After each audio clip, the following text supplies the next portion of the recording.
Hello everyone, welcome back to the video. और आज हम बात करेंगे वीआईटी वेल्लोर में आपको रिसर्च इंटर्नशिप कैसे मिल सकती है प्रोफेसर्स के अंडर। तो आप कैसे काम कर सकते हो, उनके साथ एक्सपीरियंस गेन कर सकते हो। तो उसका स्टेप बाय स्टेप गाइड बताऊंगा कैसे आप प्रोफेसर को अप्रोच करोगे किसी भी प्रोजेक्ट के लिए या फिर उनके कोई प्रोजेक्ट में काम करने के लिए।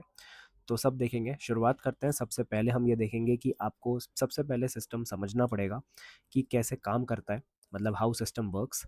तो वीआईटी में रिसर्च इंटर्नशिप लेने के चार तरीके होते हैं, तो वो मैं चारों समझाता हूँ अभी आपको। सबसे पहला जो है वो रिसर्च इंटर्नशिप पोर्टल है। मतलब कभी कभी क्या होता है, वीआईटी खुद अपने पोर्टल पर ओपन करता है जहाँ पे प्रोफेसर्स अपने प्रोजेक्ट्स को पोस्ट कर देते हैं और वहाँ से अप्लाई करना इजी होता है। कंपटीशन ज़्यादा होता है क्योंकि सब लोग कर रहे होते हैं। तो एक ये तरीका होता है जहाँ पे आप रिसर्च इंटर्नशिप पोर्टल पे अप्लाई कर सकते हो। फिर होता है अपना पर्सनल रिसर्च प्रोजेक्ट्स। मतलब आप खुद किसी टॉपिक पे काम स्टार्ट करते हो, जैसे एआई के ऊपर है या वेब डेवलपमेंट है, आप अपना खुद का पर्सनल प्रोजेक्ट बना रहे हो। फिर उसको आप प्रोफेसर्स को दिखा के उनके अंडर काम मांग सकते हो कि मैंने ये सब किया है, मेरे पास ये स्किल्स हैं, तो आप मुझे अपने अंडर रख लो, तो कुछ काम मैं सीख लूँगा या गेन कर लूँगा एक्सपीरियंस। तो ये दूसरा तरीका है। तीसरा ये है कि रिसर्च लैब्स और सेंटर्स। तो वीआईटी में अलग अलग लैब्स होते हैं, जैसे एआई लैब है, रोबोटिक्स लैब है। तो आप उन लैब्स के प्रोफेसर्स को अप्रोच कर सकते हो वहाँ पे जाके ऑफलाइन। तो रिसर्च लैब्स में भी काम हो रहा होता है प्रोजेक्ट्स के ऊपर। चौथा जो है वो वी टॉप पोर्टल, मतलब जो ऑफिशियल प्रोजेक्ट रजिस्ट्रेशन होता है या फिर जहाँ से अप्रूवल होता है वो यही होता है। तो कभी कभी यहाँ पे दिखाता है, कभी नहीं दिखाता है। तो एंड में यहाँ पे आपको अपना प्रोसेस कंप्लीट करना पड़ता है। तो ये चार तरीके हैं जहाँ से आप अपना इंटर्नशिप को खोज सकते हो या फिर आप फाइंड कर सकते हो। तो अभी मैं और बताऊंगा कि क्या इफ़ेक्टिव रहेगा, मतलब कैसे आपको करना चाहिए स्टार्ट। तो वो भी देखेंगे।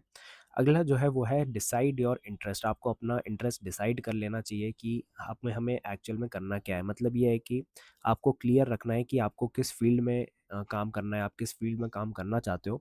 आपको रैंडम नहीं चूज़ करना है कुछ भी, क्योंकि जो सब्जेक्ट आपको इंटरेस्टिंग लगता है, जिसमें थोड़ा भी नॉलेज आपको लग रहा है, तो वही चूज़ करना है।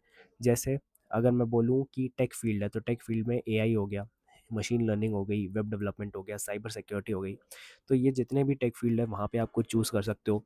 दूसरा जो हो गया, आप कोर फील्ड्स चूज़ कर सकते हो, जैसे मैकेनिकल, ईसी, बायोटेक। तो अगर आप कोर फील्ड में से हो तो आप उसमें कुछ स्किल्स को डेवलप कर सकते हो। अगर आप कोई टेक्नोलॉजी से रिलेटेड करना चाहते हो तो वहाँ कर सकते हो। लेकिन आपको पहले अपना इंटरेस्ट डिसाइड करना पड़ेगा कि आपको वाकई में कहाँ काम करना है, तभी आपको प्रोफेसर्स भी काम दे पाएंगे कि एक्चुअली में कहाँ करना चाहते हैं। अगला जो है, सबसे पहले आपको प्रोफेसर्स को शॉर्टलिस्ट करना पड़ेगा। मतलब उसमें क्या होता है कि अब आपको प्रोफेसर्स को ढूंढना है। जैसे वीआईटी की वेबसाइट है, वहाँ पे डिपार्टमेंट्स लिखे होते हैं और वहाँ पे फैकल्टी की लिस्ट होती है। मतलब सारी फैकल्टी की लिस्ट आपको मिल जाएगी। उनके हर प्रोफेसर का प्रोफाइल आपको मिल जाएगा। मतलब उसमें क्या होता है कि उनका रिसर्च एरिया क्या है, मतलब उन्होंने कहाँ रिसर्च की है, कहाँ पब्लिकेशन की है, मतलब रिसर्च पेपर डाले हैं, उनने कहाँ लैब वर्क किया हुआ है, क्या स्किल्स उनके पास हैं। तो वो सारे प्रोफेसर्स के आपका प्रोफाइल वहाँ पे मिल जाएगा फैकल्टी लिस्ट में।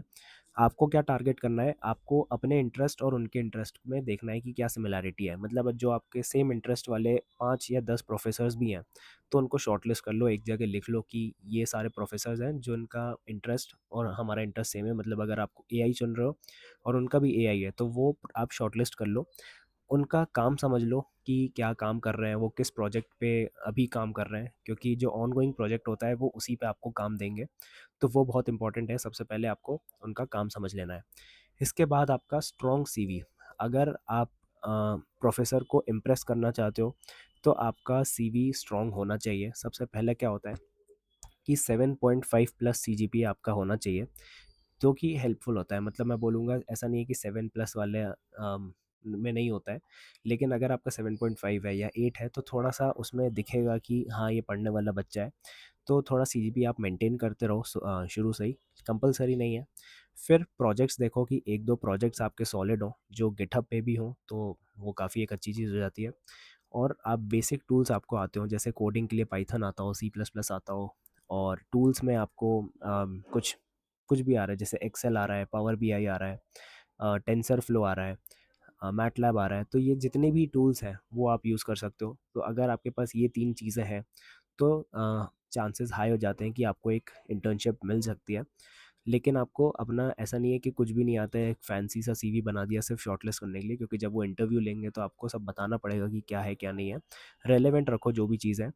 इसके बाद आता है आपको कोल्ड ईमेल स्ट्रैटेजी अपनानी है। उसमें क्या होता है, ईमेल का आपको स्ट्रक्चर समझ लेना है। सबसे पहले जो सब्जेक्ट है उसमें आपको रिसर्च इंटर्नशिप रिक्वेस्ट डालना है। मतलब क्या करना है आपको कि ईमेल ऐसा डालना है कि जिससे कि जैसे ही वो ईमेल देखें तो आपको लगे, उनको लगे कि ये एक पढ़ने वाला बच्चा है जो उनके काम आ सकता है।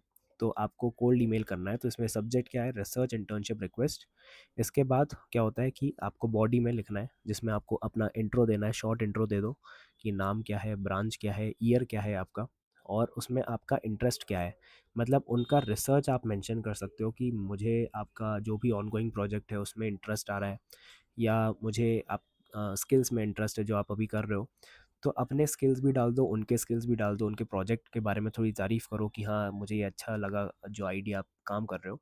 तो उससे क्या होता है कि उनको लगता है कि हाँ ये बंदा इंटरेस्टेड है। स्किल्स और प्रोजेक्ट्स अपने डाल सकते हो। और जो रिक्वेस्ट है उसमें आप ये कर सकते हो, can I work under you. मतलब क्या मैं आपके अंडर काम कर सकता हूँ, या कुछ भी मुझे काम मिल सकता है। अभी सिर्फ आप इतना डालोगे तो हो सकता है जब वो रिप्लाई करें तो आपको कुछ काम दे दे या कुछ रोल दे दे। तो आप ऐसा भी लिख सकते हो, I am really interested in your work on कुछ भी AI based health care system, अगर कुछ है तो ये आपको कोल्ड ईमेल करने पड़ेंगे। मैं बोलूँगा कि एआई से मत लिखवाओ सारी चीज़ें, कॉपी पेस्ट ईमेल मत करो, क्योंकि सब लोग वही कर रहे हैं आजकल। अपना थोड़ा सा दिमाग लगाओ, थोड़ा सा खुद ही लिखने की कोशिश करो कि आप कैसे लिख सकते हो और कैसे, क्योंकि इमोशनली आपको उनको देखना है कि वो आपको इंटर्नशिप प्रोवाइड कर दें। क्योंकि एआई से सब लोग लिख रहे हैं, अगर आप खुद लिखोगे तो उनको भी लगेगा कि हाँ ये खुद मेहनत कर रहा है।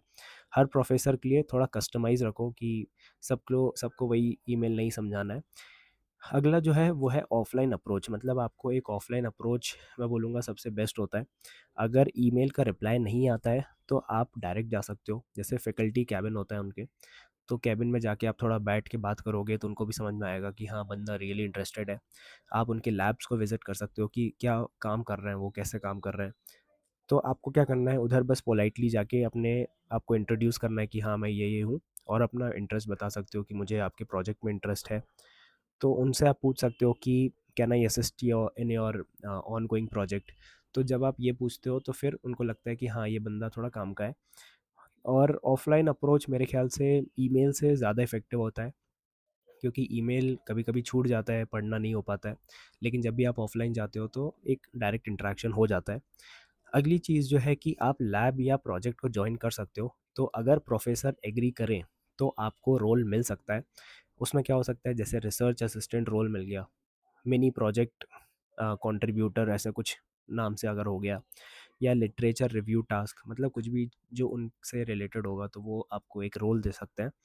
तो स्टार्टिंग में हो सकता है कि आपको बहुत सिंपल सिंपल टास्क मिले, ऐसा नहीं है कि बहुत आपको बड़ा काम दे देंगे। लेकिन हो सकता है शुरू में आपको बहुत ही सिंपल टास्क दे दें कि ये देखें कि आप कर पा रहे हो कि नहीं। तो हो सकता है कि पेपर रीड करने को बोलें, हो सकता है वो डेटा कलेक्ट करने को बोलें आपसे। तो ग्रेजुअली आपको अपना सीरियस काम मिलता जाएगा। शुरू में तो बहुत स्टार्टिंग में बहुत सिंपल टास्क मिलते हैं। इसके बाद आपको ग्रेजुअली सीरियस मिलता जाएगा, वो कोई दिक्कत नहीं है। लेकिन सबसे पहले अगर आप एंट्री ले लोगे तो आपको आपका एक काफ़ी हेल्प हो जाएगी। अगली चीज़ जो है वो है कंसिस्टेंसी। यहाँ पे काफ़ी लोग फेल हो जाते हैं। सबसे पहले, जैसे रिसर्च पेपर पब्लिश है, एलओआर है, फ्यूचर इंटर्नशिप्स है, तो ये सब आपको मिल सकता है। ये सारे बेनिफिट्स हैं।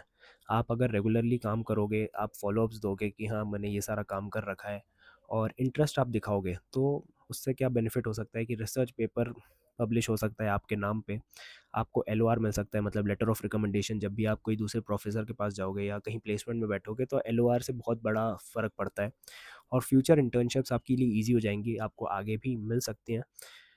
अगली चीज़ जो है वो है ऑफ़िशियल फ़ॉर्मेलिटीज़। मतलब एंड में आपको एक फ़ॉर्मल प्रोसेस कंप्लीट करना पड़ता है, जिससे कि वीआईटी वालों को भी समझ में आए कि आप क्या कर रहे हो।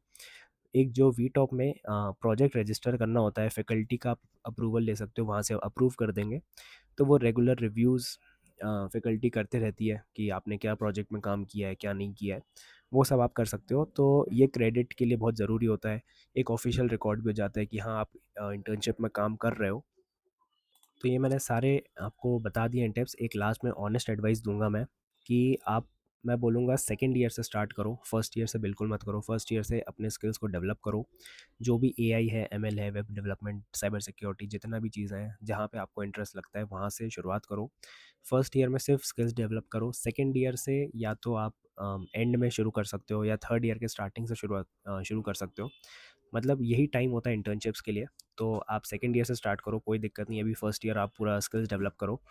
और रिजेक्शन नॉर्मल है, बिल्कुल नॉर्मल है, इसको इग्नोर मत करो, क्योंकि रिजेक्शन होते रहते हैं, हर जगह से आपको आएंगे। आप जब 100 एप्लीकेशन डालोगे तब आपके पास एक सिलेक्शन का मेल आएगा। और रिसर्च पेपर्स पढ़ो, मतलब मैं बोलूँगा कि हमेशा पढ़ते रहो, क्योंकि आपको आइडिया लगता है कि अभी क्या चल रहा है, क्या आइडिया लोग डेवलप कर रहे हैं। और गूगल स्कॉलर यूज़ करो, क्योंकि गूगल स्कॉलर में आपको बहुत सारे पेपर्स मिल जाएंगे पढ़ने को। समझ में आएगा कि लोग अभी किस में इंटरेस्टेड है, किस फील्ड में इंटरेस्टेड है।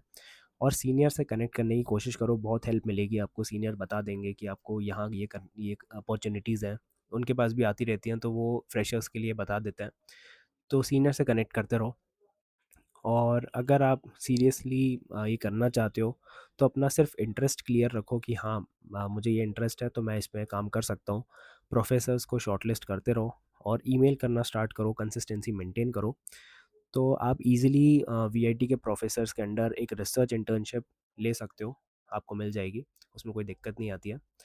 तो ऐसी अगर कुछ डाउट हो तो कमेंट्स बताना, कोशिश करूँगा मैं रिजॉल्व कर दूंगा। बहुत सारी चीज़ें मैंने बता दी हैं। Thank you.